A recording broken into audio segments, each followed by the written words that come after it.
Sergio, nos encontramos aquí hoy en tu domicilio a 50 años del golpe de Estado de Pinochet y a 4 años del estallido social.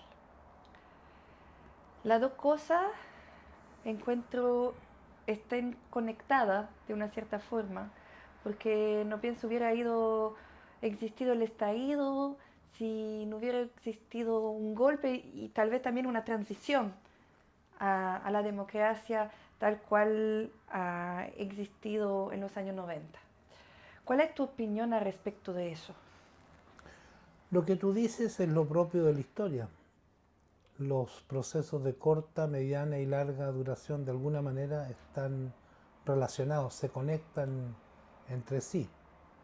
Y a escala de una sociedad, si bien 50 años nos pueden parecer mucho tiempo, desde nuestra perspectiva individual, es un periodo relativamente corto. Y evidentemente golpe de Estado, dictadura y Chile actual están íntimamente entrelazados. Entre otras razones, no es la única, porque el modelo impuesto a sangre y fuego por la dictadura y consolidado por todos los gobiernos postdictatoriales hasta el día de hoy sigue vigente en Chile, de manera tal que hay una matriz que en lo fundamental no ha cambiado. Han cambiado las formas de aplicación, han cambiado las condiciones políticas, que duda cabe de aquello, pero en lo esencial, esa matriz que tiene no solamente repercusiones en el plano político y económico, sino también cultural e ideológico, se ha mantenido. Y el así llamado estallido social, tú sabes que siempre y desde el primer momento preferí denominarlo como rebelión popular, fue una expresión crítica respecto de ese modelo, pero que se desarrolló en lo más sustantivo bajo los moldes culturales impuestos, inoculados por el neoliberalismo. De una cierta forma, la transición a la democracia, más que condenar a la dictadura, ha servido para mantener el modelo neoliberal que se había consolidado y creado adentro del gobierno de Pinochet.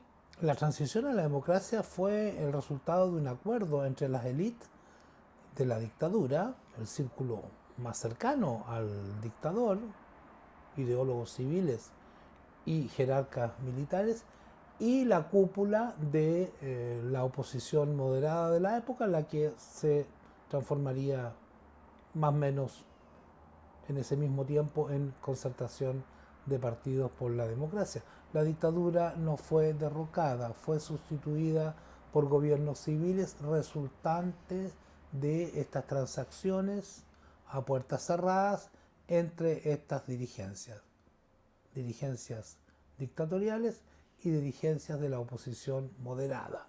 Entiéndase por tal, democracia cristiana, gran parte del Partido Socialista, Partido por la Democracia, radicales y otras fuerzas de signo liberal. Estas negociaciones implicaban que no solamente se mantendría el modelo neoliberal en lo fundamental, sino que además se aseguraría la impunidad del dictador y de su círculo más cercano. En lo esencial, ese pacto se ha cumplido. Ninguno de los gobiernos posteriores a 1990 o a partir de 1990 ha introducido cambios sustantivos que impliquen un proceso de desmantelamiento del modelo impuesto por la dictadura. Todo lo contrario. Si nos fijamos, por ejemplo, en los 20 años ininterrumpidos en que gobernó la concertación de partidos por la democracia, esto es, gobiernos de Aylwin, Bachelet, perdón, Frey, Ruiz Tagle, Lagos y Bachelet 1, no se introdujo ningún cambio en el sentido de superación del modelo. Hubo reformas, se limaron algunas asperezas, se desarrollaron políticas sociales. En lo fundamental yo diría que se desarrollaron hábilmente durante un buen tiempo políticas de contención social. Ya. Mesas de diálogo, cooptación de dirigentes sociales, envolvimientos, seducción, discursos en el sentido de que no hay que agitar el ambiente social porque eso puede traer un retroceso que implique la vuelta de los militares al poder, etc. Pero lo fundamental del modelo no solo se mantuvo, se consolidó, se legitimó ante sectores muy importantes de la opinión pública. Y los gobiernos posteriores, ni que hablar de los dos gobiernos de la derecha clásica, de Piñera, del segundo gobierno de Bachelet, la concertación 2.0 presentada bajo el nombre de fantasía de nueva mayoría, y el actual gobierno, comillas, progresista de Boric, no han introducido ningún cambio que permita suponer siquiera de que se está avanzando, así sea lentamente, en el camino del desmantelamiento de este modelo. Por lo Sí, tanto, la dictadura, su legado sigue estando presente en la sociedad chilena de ya casi el término del primer cuarto del siglo XXI. si vamos a ver, el acuerdo por la paz social y la nueva constitución, de una cierta forma, sigue ese hilo conductor de consolidar y mantener a ese modelo y a los privilegios de una cierta casta social.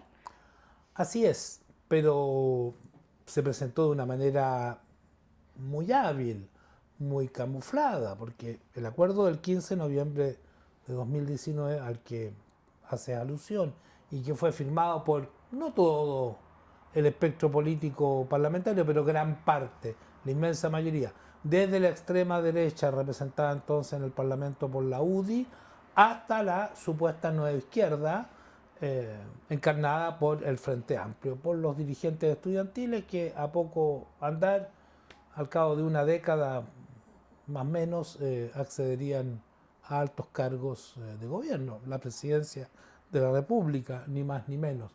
Pues bien, este pacto, este acuerdo, se presentó a la ciudadanía en la madrugada del 15 de noviembre.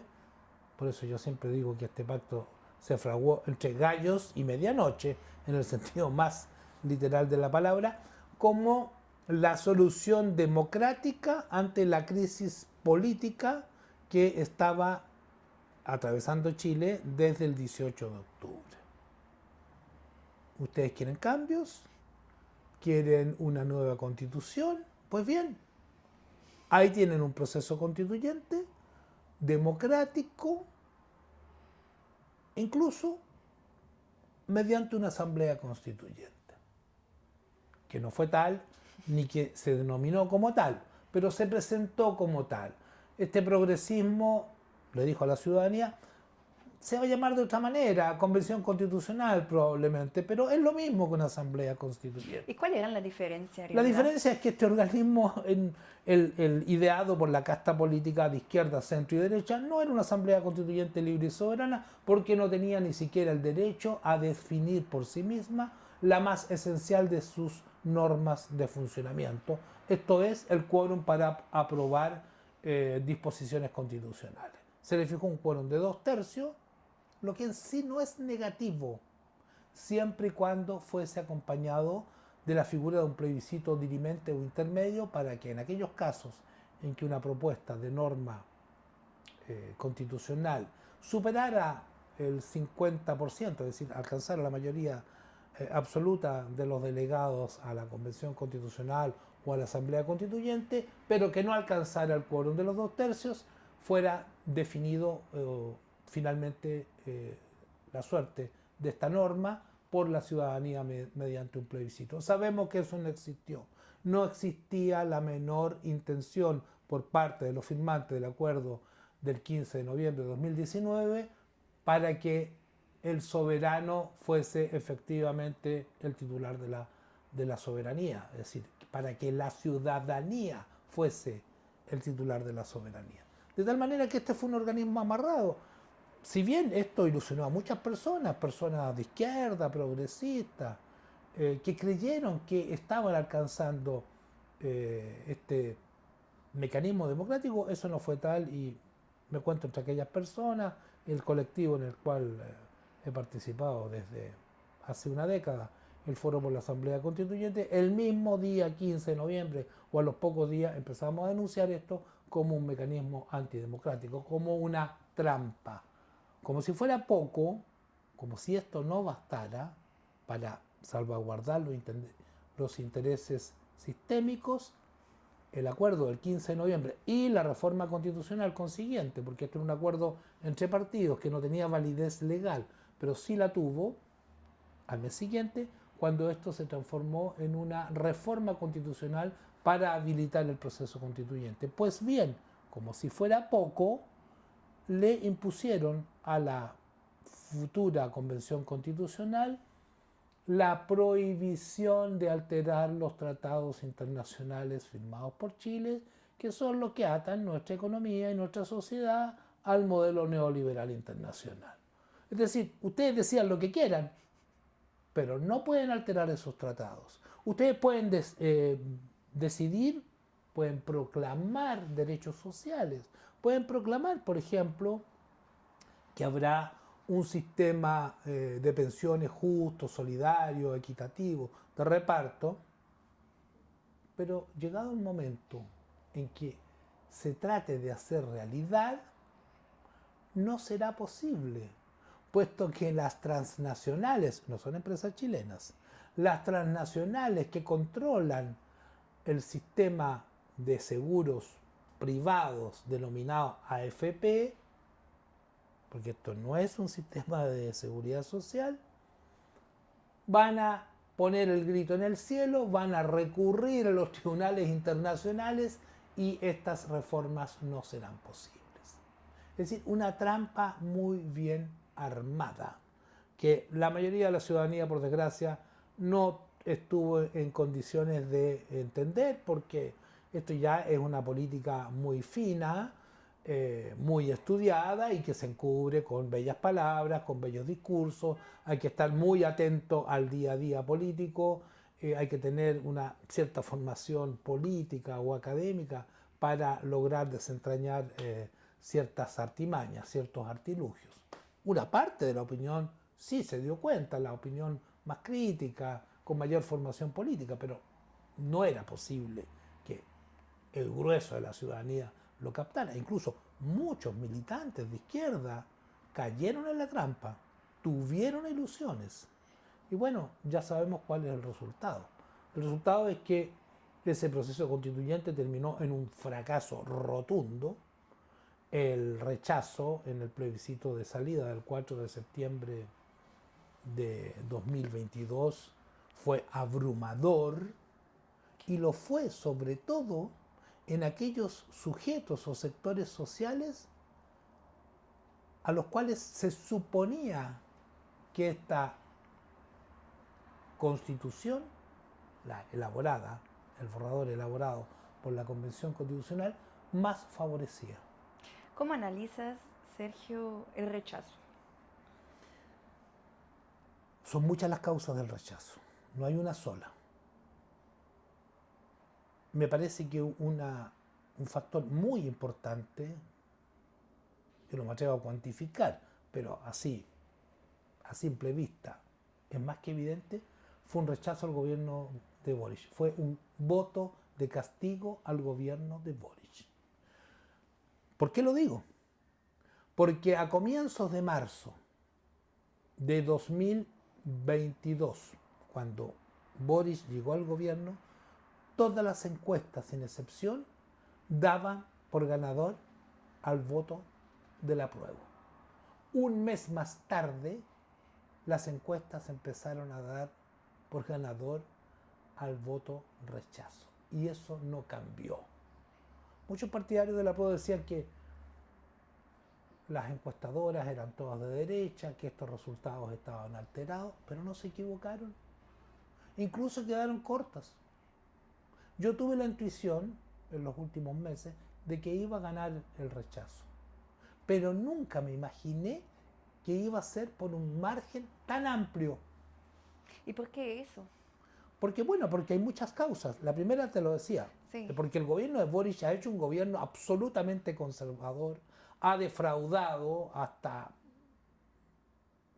muchos votantes que tenían alguna esperanza de cambio a través de este gobierno, ha asumido la agenda de la derecha en muchos planos, comenzando por la agenda de seguridad, ha metido a Chile al TPP-11, cuestión que la derecha clásica no logró hacer, no pudo hacer, ni siquiera el gobierno de Piñera, ha reprimido a los movimientos sociales y en primer lugar al movimiento nacional del pueblo mapuche, como ningún gobierno de esta nueva democracia lo ha hecho.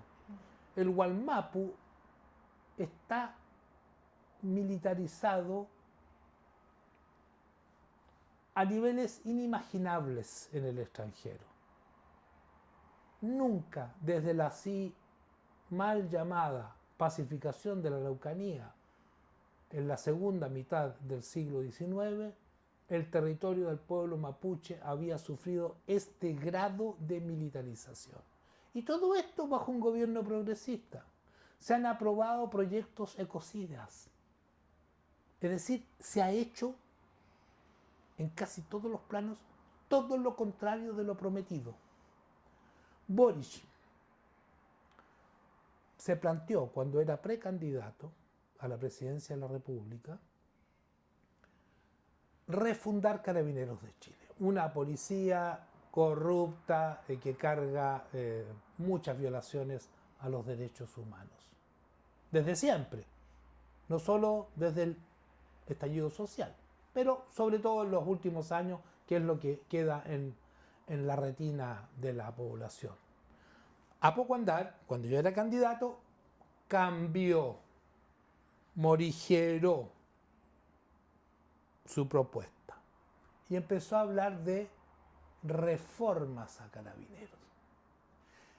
Y pocos días después de ser electo presidente de la República, cuando ya no tenía ninguna necesidad táctica de seguir moderando su discurso, luego de una entrevista sostenida con el director general de Carabineros, el general Yáñez, que era el general puesto por Piñera para reemplazar a Rosas, que es otro gran violador de derechos humanos, y que sigue siendo el director general de Carabineros hasta el día de hoy, con el apoyo explícito, directo de Boric. Pues bien, a la salida de esta reunión, que si mal no recuerdo, debe haber sido en los últimos días de diciembre, después de que Boric fuera electo el 19 de diciembre, a la salida de la reunión, Boric dijo que lo que había que hacer eran mejoras a Carabineros. O sea, de refundación pasamos a reformas y de reformas a mejoras. ¿Y en qué han consistido esas mejoras? Mejoras técnicas. Mayor dotación de funcionarios, mayores implementos tecnológicos, más dinero para Carabineros, más atribuciones, leyes que les dan mucha más margen de maniobra a las policías, incluso para matar personas, supuestamente en defensa propia, pero ni el menor cambio en sus protocolos de acción, ni menos aún en la actuación práctica. O sea, en todos los planos, este es un gobierno que ha actuado como cualquier gobierno conservador. Ni hablar de la política internacional, donde su alineación con los Estados Unidos y la OTAN ha sido total, completa. Pues bien, este factor, el conservadurismo del gobierno de Boric, sin duda que desilusionó a muchas personas y le ha hecho perder gran apoyo. Su popularidad, en el mejor de los casos, no pasa del 30%, según todas las encuestas. Pero además, hubo otros factores que incidieron fuertemente en el amplio triunfo del rechazo. Si bien esta propuesta de constitución proclamaba una gran cantidad de derechos sociales, de todo tipo, social, económico, de género, medioambientales, de pueblos originarios, hasta derechos de los animales, como si fuera poco. Todo esto era discursivo, eran fuegos de artificio, eran bellas declaraciones. ¿Por qué? Porque la inmensa mayoría de los derechos sociales, para ser efectivos, requieren de financiamiento.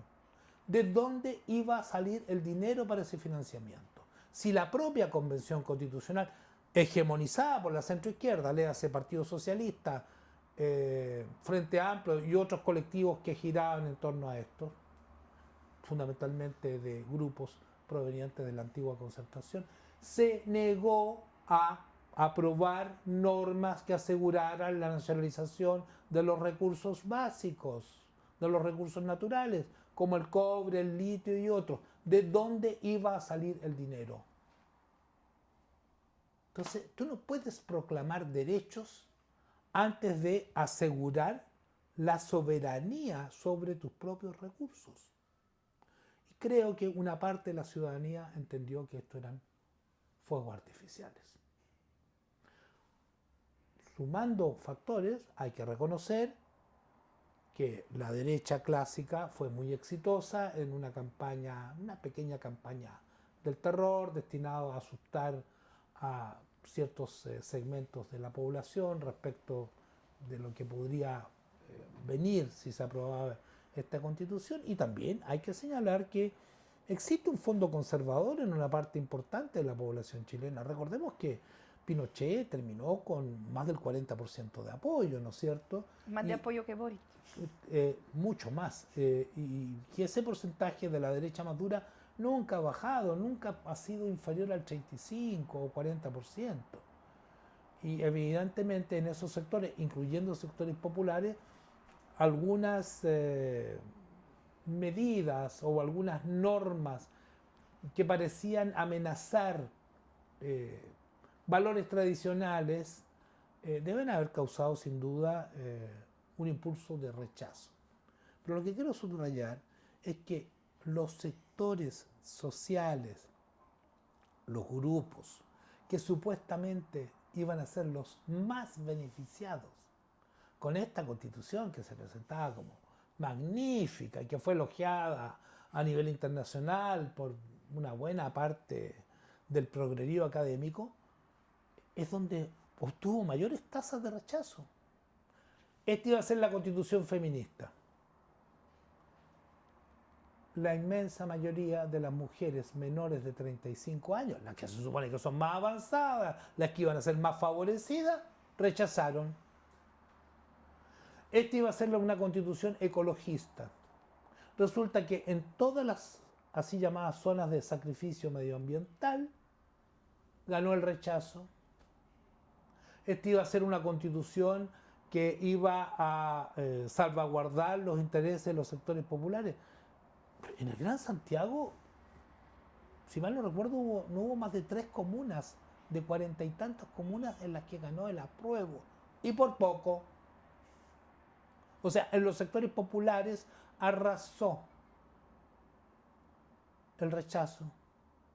En ciertos territorios con mayoría de población o un fuerte porcentaje de población indígena también. Esta iba a ser la constitución plurinacional.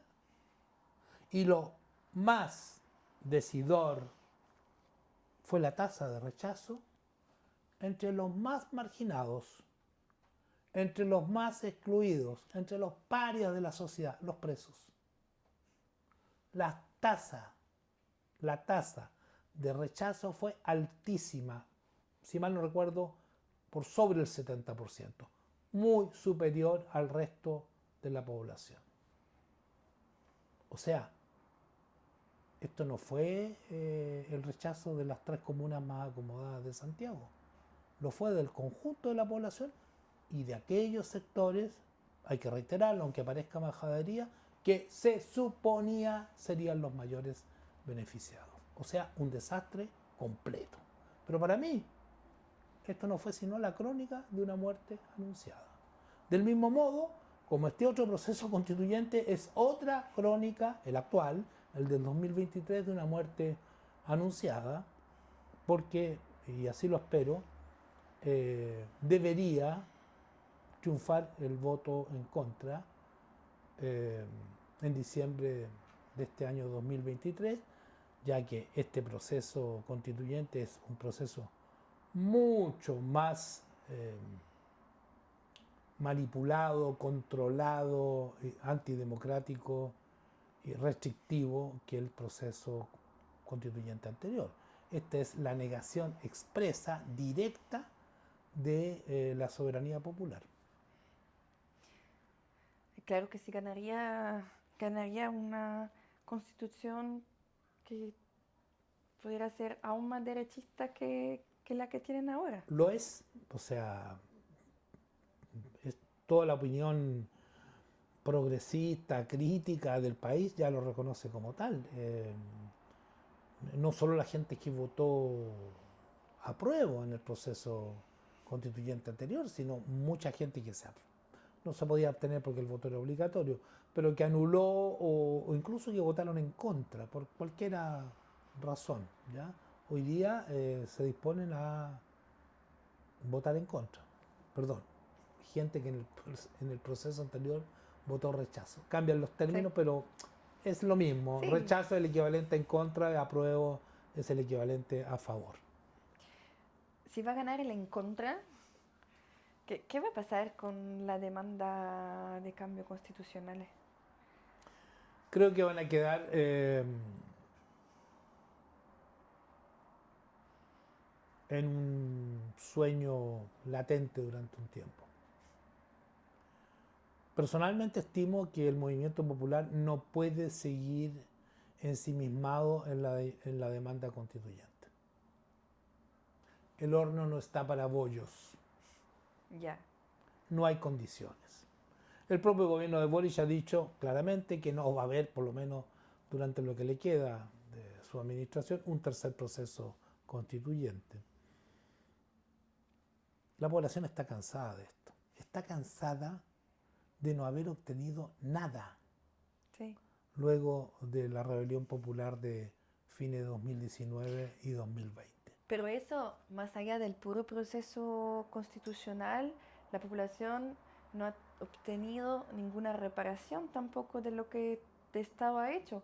Si va a haber la víctima de trauma ocular, lo preso político, hay situaciones concretas que siguen latentes y olvidadas por el Estado que todavía no han obtenido ninguna respuesta y eso más allá del proceso constituyente en sí. A veces yo pienso que nos concentramos mucho en esa constitución, aunque la realidad conectada con la revuelta son mucho más elargidas y tampoco la demanda tal vez se concentraban solamente en la constitución, había todo un cuestionamiento alrededor del modelo, el modelo neoliberal, y eso nadie quiere realmente cambiarlo, tal vez al interior de la casta política. Así es. Las demandas específicas, que era lo que quería la mayoría de las personas, mejor salud, mejores sueldos, pensiones dignas, solución a los problemas de educación, se conectan con el tema constitucional, es lo que pienso desde siempre. Pero no se conectan mecánicamente ni automáticamente. Hay que hacer la conexión, hay que explicar la conexión. Ahora bien, no todos los problemas sociales, no todas las demandas sociales se solucionan solo gracias al cambio constitucional. Hay que desprenderse de la ilusión constitucional, de la creencia errónea de que un cambio en la letra de un texto denominado Constitución Política del Estado cambia la realidad social. La realidad social, económica y política no cambia por eso. Cambia porque hay una alteración en la correlación de fuerzas sociales y políticas en una sociedad determinada en un momento determinado de su historia. Y la Constitución es una resultante de ese cambio de fuerzas sociales y políticas. Pues bien, aquí el error de muchas personas y organizaciones consistió en invertir los términos, en creer que lo que está escrito en un papel automáticamente se plasma en la realidad social. Es al revés. Es la correlación de fuerzas. La constitución real, la efectiva, no es tanto la que está escrita en un texto, sino la que se plasma en la relación entre las clases y grupos sociales. Es la de los poderes fácticos. Es la de los institutos armados de un Estado. Es la fuerza que distintos grupos o clases sociales logren acumular en términos prácticos reales detrás de sí. Y eso termina en algún momento plasmándose en leyes y en constituciones, pero no al revés. Aquí ha habido una ilusión, un idealismo tremendo por parte incluso de sectores de izquierda y progresistas, que es el resultado de décadas de despolitización, de falta de educación política, de capitulación de los antiguos referentes de izquierda, que se han pasado en su mayoría al neoliberalismo, aun cuando traten de disfrazar ese transformismo con discursos progresistas. Por lo tanto, el movimiento popular va a tener que volver a centrarse, en lo que vengo sosteniendo desde hace tiempo, en sus demandas históricas, viejas y nuevas. El movimiento popular tiene que centrarse en su propia reconstrucción, en su regeneración. Hay que construir un movimiento popular de nuevo tipo, autónomo respecto a los poderes fácticos, empresariado, gobiernos, iglesias, fundaciones, ONG, poderes nacionales y transnacionales. Un movimiento dirigido por hombres y mujeres probos, honestos, un movimiento en el cual las bases puedan elegir democráticamente, pero también remover democráticamente a sus dirigentes, en el cual haya control social sobre las dirigencias, para evitar la corrupción. Si la corrupción probablemente es inevitable, es parte de, algunos dirán, la naturaleza humana. Está bien, pero que existan al interior del movimiento mecanismos de corrección y de detección. Necesitamos un movimiento popular de nuevo tipo, autónomo, que no sea la correa de transmisión de los partidos institucionalizados, que son los partidos del poder, que son los partidos del sistema. Esa es la tarea fundamental. Cuando se acumule la suficiente fuerza, cuando haya un nuevo auge de los movimientos sociales, se va a plantear sin lugar a duda el tema constitucional y constituyente. No hay que bajar la bandera. Hay que seguir manteniendo en alto la bandera de la Asamblea Constituyente, pero como un principio, no como una tarea inmediata, porque no existen las condiciones. Si se volviera a repetir un proceso constituyente, te aseguro que el resultado sería también negativo. Tenemos que centrarnos en lo propio, en lo nuestro. No podemos seguir escuchando cantos de sirena, que en el fondo son distractivos. Me parece que esa es la tarea. Pero, antes que nada, hay que asegurar el triunfo del voto en contra en diciembre de este año 2023. Porque lo que quiere la casta política y lo que quiere la clase dominante, ya lo han dicho las instituciones patronales, la SOFOFA, la Sociedad de la Confederación de la Producción y del Comercio, es cerrar esta cuestión. Es ponerle punto final para lograr la ansiada estabilidad. Nosotros tenemos que aspirar exactamente a lo contrario. Dejar el tema constitucional y constituyente abierto. Porque si lo cierran, probablemente va a ser por mucho tiempo. Y eso va a restringir, sobre todo con el bodrio de constitución que nos están ofreciendo, mucho más de lo que están restringidos ahora los movimientos sociales, populares para expresar sus demandas y lograr la concreción de alguna de ellas. Porque es importante conquistar algunas cosas. No podemos esperar un cambio constitucional. Muchas de las aspiraciones populares se pueden conseguir incluso con la constitución vigente. Depende de la correlación de fuerzas sociales. Depende de las políticas públicas que apliquen los gobiernos de turno. Si no, no se pueden escudar en que la Constitución no les permite esto o lo otro. Cierto, hay cosas que la Constitución no permite o hace más difíciles. Pero hay otras cosas que dependen solo de la voluntad política y de la correlación de fuerzas políticas de los gobiernos de turno o de los partidos institucionales. Si no lo han hecho es porque no lo quieren hacer. Esa me parece que debería ser la tarea del momento. Cierto. Gracias, Sergio. Gracias a ti. Gracias. C'est tout bon.